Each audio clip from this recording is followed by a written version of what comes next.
Sergei Lavrov के साथ जो बैठक चल रही थी विदेश मंत्री एस जयशंकर की, वो बैठक खत्म हो गई। मैं आपको काफिले की तस्वीरें दिखाता हूं। आप देख सकते हैं हैदराबाद भवन से वो काफिला जो है वो निकल रहा है। देखिए ये जो काली गाड़ी दिख रही है आपको, सबसे पहले ये रूस के विदेश मंत्री की है और यहाँ पर जो नंबर्स हैं लिखे हुए उसमें उनके डेलीगेशन के तमाम लोग जो है वो मौजूद हैं।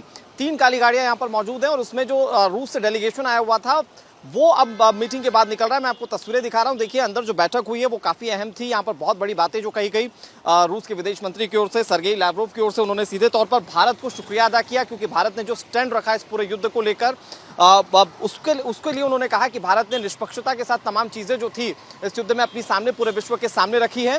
बड़ी बात यह कि जो बायलैटरल मीटिंग है, बायलैटरल टॉक है, उसको और ज्यादा मजबूत करने को लेकर और इन दोनों जो देश हैं, चाहे वो रशिया हो चाहे वो इंडिया हो, इन दोनों देशों के रिश्तों को लेकर और ज्यादा मजबूती के लिए उन्होंने तमाम बातें कही हैं। हालांकि अभी आधिकारिक जो है वो चीजें और आना बाकी है, लेकिन अभी जो बैठक हुई है वो बैठक खत्म हो गई और तस्वीरें हमने अपने दर्शकों को दिखाई किस तरीके से वो जो पूरा काफिला था, जो पूरा कॉन्वॉय था, वो यहाँ से निकल चुका है। तकरीबन 2 घंटे से ज्यादा ये बैठक चली और इस बैठक पर पूरे विश्व की निगाहें टिकी हुई थी, खासतौर पर यूक्रेन की, क्योंकि जिस तरीके से यूक्रेन लगातार भारत से मदद की उम्मीद कर रहा था, इस पूरे मामले में इंटरवीन की बात कह रहा था।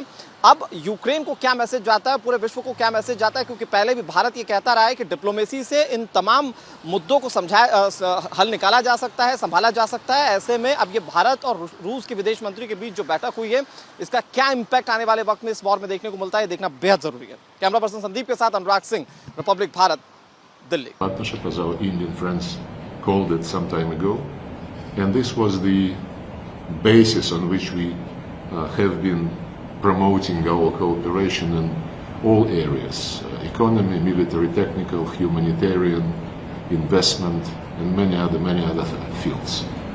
And I believe that Indian foreign policy is characterized by independence and the concentration on real national legitimate interests. The same policy basis exists in the Russian Federation, and this makes us, as big countries, good friends and old partners, an important part of the international relations. We always respect each other's interest, and we always try to accommodate the interest of each other. And this was the meaning of our discussion, which covered all bilateral areas of cooperation and covered, of course, international and regional issues.